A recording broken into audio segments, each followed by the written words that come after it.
একদিনের ট্যুরে কোথায় যাচ্ছি?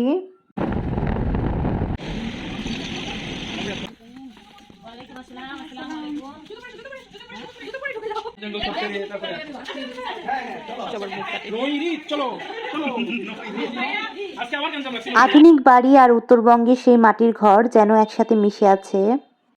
খাবারের মেনু ছিল বিশাল, যেটা খেয়ে শেষ করা সম্ভব না। খেলা আর পার্টি চলছিল রাত অব্দি।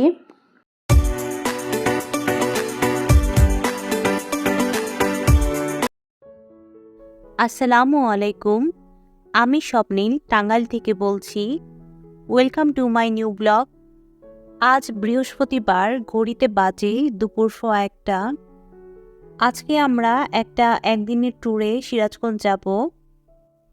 আমার হাজব্যান্ডের একজন কলিগের বাসায় যাব, সেখানে শীতের পিঠা উৎসবের দাওয়াত।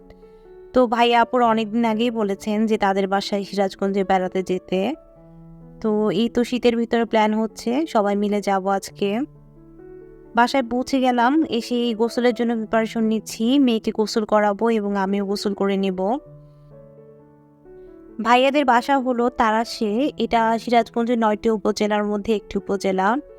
তো এখান থেকে ম্যাপে দেখাচ্ছে ম্যাক্সিমাম 1.5 ঘন্টার মতো লাগবে, যদিও আমি হাতে ধরে নিয়েছি 2 ঘন্টা লাগবে। আমরা যেহেতু একটা গাড়ি রিজার্ভ করে যাচ্ছি আর সবাই এক এক জায়গা থেকে উঠবো, সেই ক্ষেত্রে টাইমটা একটু বেশি লাগবে।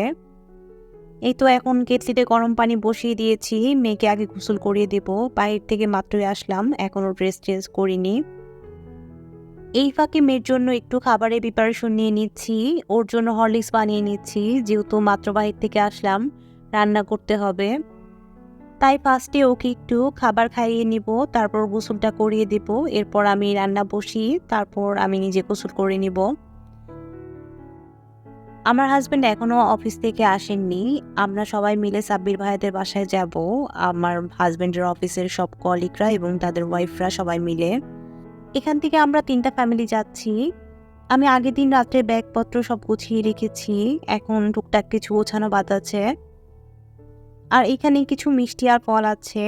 যে ভাইয়াদের বাসায় যাচ্ছি ওই ভাইয়া তার বাবার বাড়ি এবং শ্বশুরবাড়ির জন্য কিছু মিষ্টি কিনেছেন, আর কিছু ফল আছে যেগুলো আমরা কিনে নিয়ে যাচ্ছি সবাই মিলে।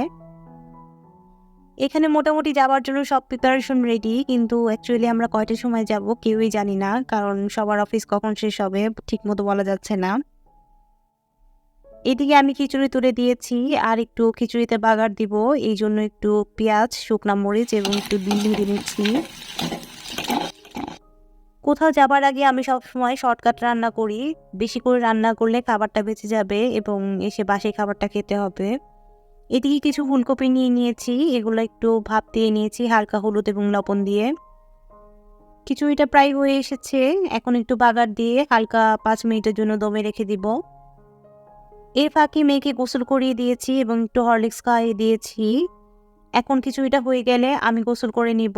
এরপরে গোসল শেষ করে এসে একটু ডিম ভাজি করব এবং ফুলকপির পাকোড়া করব। খিচুড়ি পরিমাণ মতো রান্না করে নিয়েছি, তারপরও কেন জানি মনে হচ্ছে একটু বেঁচে যাবে। রান্না বসানোর সময় প্রথমে একটু কম দিলেও পরে মনে হয় যে আর একটু দিয়ে দিই, কম হয়ে যেতে পারে। এই তো এখন খিচুড়িটা 5 মিনিটের জন্য ঢাকা দিয়ে দিব। খিচুড়িটা হয়ে গিয়েছে, এখন আমি একটু গোসল করে আসবো। A few moments later. ফুলকপির পাকোড়া করার জন্য মশলা উপকরণগুলো নিয়ে নিচ্ছি। এখানে আদা বাটা দিয়েছি আর কিছু পেঁয়াজের পাতা ছিল, সেই পেঁয়াজের পাতাগুলো ব্লেন্ড করে পেস্ট করে রেখেছিলাম ফ্রিজে, সেগুলো দিয়ে দিয়েছি। সাথে একটু আটা দিয়েছি এবং চাউলের গুঁড়া দিয়েছি, হলুদ মরিচের গুঁড়া এবং গরম মশলা গুঁড়ো দিয়েছি। এই তো বড়াগুলো ভেজে নিচ্ছি। আপনারা হয়তো আমার কড়াই দেখে বলবেন যে আপুর কড়াইয়ের এই কি অবস্থা, কড়াই কখনো কি পরিষ্কার করে না। আসলে কড়াইটা হচ্ছে আমার খালামণির শাশুড়ির কড়াই। তো খালামণি যখন নতুন সংসার শুরু করে তো তাকে তার শাশুড়ি অনেক কিছু গিফট করেছিল, পরবর্তীতে খালামণি আমাকে গিফট করেছে। তো এই পুরনো জিনিসগুলো ঘরে রাখলেও অনেক শান্তি লাগে। আমার সংসারে মোটামুটি আমার মা, খালা এবং নানিদের অনেক জিনিস রয়েছে, আলহামদুলিল্লাহ। এই জিনিসগুলো দেখলেও খুব ভালো লাগে, আমি এখনও সেই জিনিসগুলো ব্যবহার করি। কড়াইটা সময়ের সাথে সাথে ব্যবহারের অনুপযোগী হয়ে গিয়েছে, তারপরও আমি এটাকে যথাসম্ভব পরিষ্কার রাখার চেষ্টা করি এবং ইউজ করি। কাজের ফাঁকে চলে আসলাম একটু বারান্দায়। আমি সাধারণত পাকোড়া বা ফ্রাই টাইপের জিনিস করলে অনেক ধৈর্য ধরে করতে পারি না, সময় যেহেতু বেশি লাগে। তাই আমি ফাঁকে ফাঁকে একটু বারান্দায় চলে আসি, গাছগুলো দেখি। আজকে আলহামদুলিল্লাহ রৌদ্র উঠেছে ভালোই এবং দিনটা যথেষ্ট ভালো লাগছে। এই যে পাকোড়াগুলো প্রায় ভাজা হয়ে গেছে, চুলা থেকে উঠিয়ে নিব। সাথে কিছু সালাদ কেটে নিয়েছি। সালাদ ছাড়া আসলে খিচুড়িটা খাওয়া যায় না এবং ভালোও লাগে না। এবং ডিম ভাজি করে নিয়েছি। আমার এই পাকোড়াগুলোর রেসিপি আমি আমার কুকিং চ্যানেলে শেয়ার করেছি, আপনারা চাইলে দেখে নিতে পারেন। আমার কুকিং চ্যানেলের নাম ফুড ফিউশন উইথ স্বপ্নিল। আশা করছি চ্যানেলটিকে আপনাদের ভালো লাগবে, আর চ্যানেলটি ভালো লাগলে অবশ্যই চ্যানেলটিকে সাবস্ক্রাইব করে আসবেন। আর সেই সাথে আমার আজকের যদি ভিডিওটি ভালো লেগে থাকে তাহলে আমার এই চ্যানেলটিকে সাবস্ক্রাইব করবেন এবং ভিডিওটিতে লাইক এবং কমেন্ট করে পাশে থাকবেন। এই তো রান্না আমার কমপ্লিট হয়ে গেছে। আমার হাজবেন্ডকে বারবার ফোন দিচ্ছিলাম, কখন আসবা, খাবা কখন। এখন ঘড়িতে প্রায় 3:30 বাজে। আমি ওর দেরি দেখে খেয়ে নিব। সে আমাকে বলছে যে আজকে একটু অফিস ঝামেলা হয়ে গেছে, আসতে আরও দেরি হবে। সবসময় এরকমই হয়, যখন কোথাও যাব বা প্রিপারেশন নিই তখনই তার অফিসের কোনো না কোনো ঝামেলা লেগেই থাকে। তো এখন আমি খেয়ে নিব, কি আর করার। খাবারটা নিয়ে বারান্দায় চলে আসলাম। বারান্দায় যথেষ্ট ভালো রৌদ্র উঠেছে। কয়েকদিন প্রচণ্ড পরিমাণে শীত ছিল এবং বাহিরে একদমই রৌদ্র ছিল না। তো আলহামদুলিল্লাহ অনেকদিন পর আজকে রৌদ্র উঠেছে এবং ভালো লাগছে। আজকে বারান্দায় বসেই খেয়ে নিব, যেহেতু আমি একা খাচ্ছি আর যেহেতু গোসল করেছি অনেক ঠান্ডাও লাগছে। ছোটবেলায় শীতকালে দাদু বাড়িতে গ্রামে গেলে দেখা যেত উঠানের ভিতর সবাই বসে খাওয়া দাওয়া করছে। আজকে অনেকদিন পর ছোটবেলার কথাগুলো মনে পড়ছে। আর যেহেতু গ্রামে যাব তাই এই মেমোরিগুলো বেশি করে মনে পড়ছে। আমার হোম টাউন হচ্ছে সিরাজগঞ্জ, তাই অনেকদিন পর সিরাজগঞ্জের ওইদিকে যাচ্ছি এবং ভালো লাগছে খুব বেশি। যদিও আমি কখনো তারাশে যাইনি, ওই সাইডটাতে কখনো যাওয়া হয়নি আমাদের।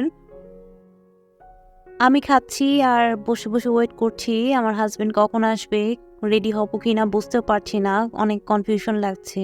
আর অফিসে যেহেতু সে অনেক বিজি, ফোন দিয়ে ডিটেলস জিজ্ঞাসা করতে পারছি না।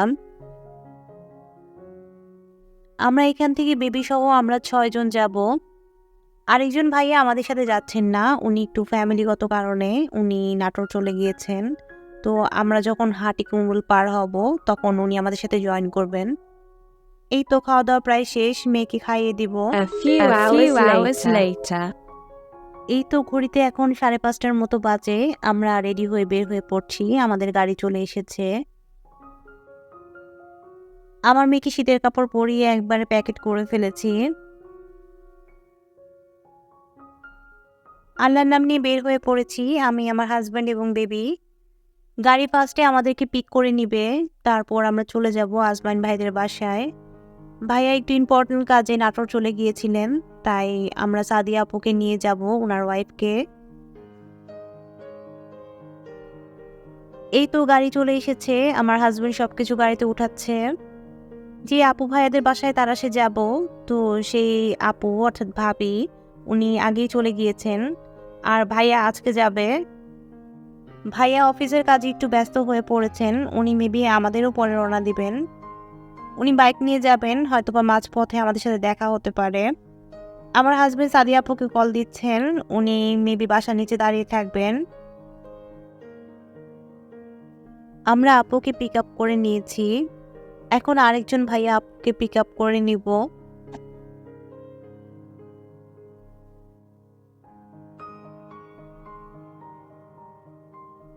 আমরা এখন সিরাজগঞ্জের ভিতরে ঢুকে পড়েছি। এখন আমরা যমুনা সেতুর উপরে আছি। রাতে সেতুর ভিউটা অসাধারণ লাগে, যদিও ক্যামেরায় সেভাবে আসছে না। 4.8 কিলোমিটার দীর্ঘ এই রাস্তাটি দিয়ে যেতে সবসময় আমার কাছে স্বপ্নের মতো লাগে। ছোটবেলায় যখন ছুটির দিনগুলোতে নানু বাড়িতে বেড়াতে যেতাম তখন সেতুর উপরে যখন উঠতাম তখন অনেক আনন্দ লাগতো। এই তো নানু বাড়িতে দাদু বাড়িতে এসে যাচ্ছি।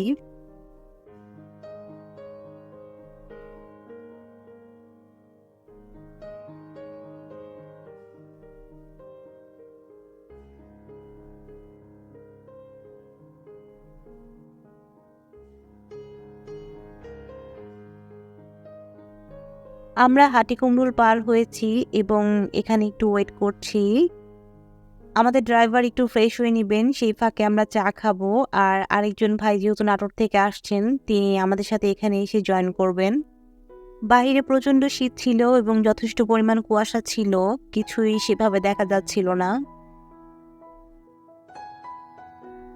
আমার হাজব্যান্ড একটি চানাচুরের প্যাকেট হাতে নিয়ে দেখছিল, এটা আসলে ডুপ্লিকেট একটা প্রোডাক্ট ছিল, তাই সে বারবার দেখছিল। আসমান ভাইয়ের জন্য ওয়েট করতে করতে আসমান ভাই চলে আসলেন। আর এই যে এখন সাব্বির ভাইয়ের সাথে দেখা হয়ে গেল। ভাইয়া টাঙ্গাইল থেকে আমাদের পরে রওনা দিয়েছেন, কিন্তু মোটরসাইকেলে করে যেহেতু এসেছেন তাই আমাদের আগে পৌঁছে গিয়েছেন এবং আমাদের জন্য ওয়েট করতেছিলেন। আমরা কেউই এক্সাক্ট লোকেশন চিনি না, তো ভাইয়া আমাদের আগে আগে যাচ্ছেন, উনি আমাদেরকে নিয়ে যাচ্ছেন। আমাদের সামনে যে মোটরসাইকেলটি দেখতে পাচ্ছেন ওইটা সাব্বির ভাইয়েরই মোটরসাইকেল।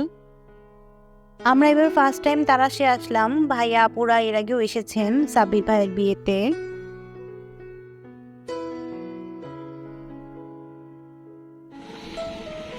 কথা বলতে বলতে এই তো আমরা চলে এসেছি।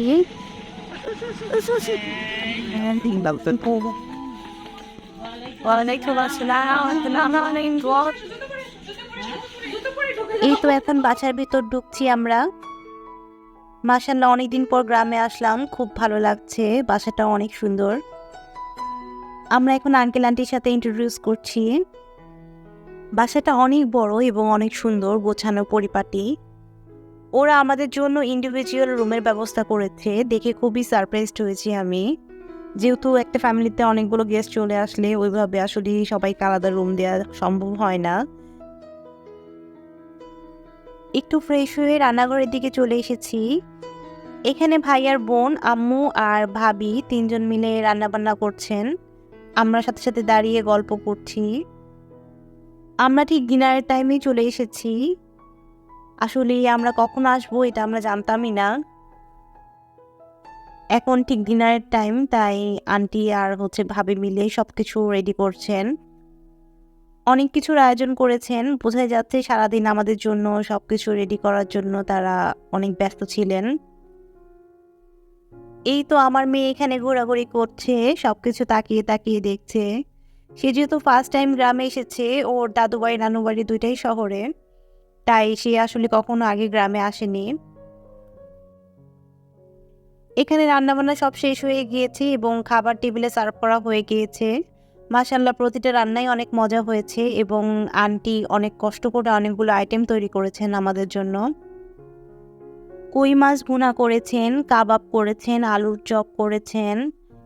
এখানে এক রকমের মাছ ভাজা আছে, এই মাছটার নাম মেবি রাইট মাছ, সাথে সরপটি মাছ ভাজা।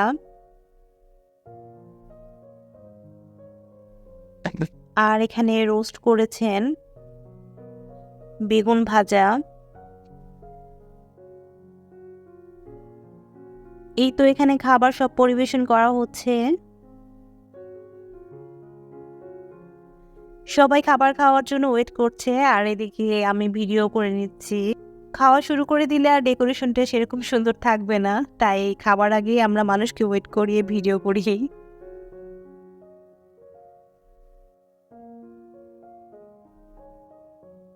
সবার খাওয়া দাওয়া শেষ, সবাই উনো খেলা নিয়ে বসেছে।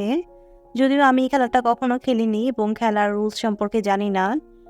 আমি আমার মেয়েকে ঘুম পাড়িয়ে দিয়ে এখানে আসলাম, দেখি সবাই খেলায় বসে গেছে।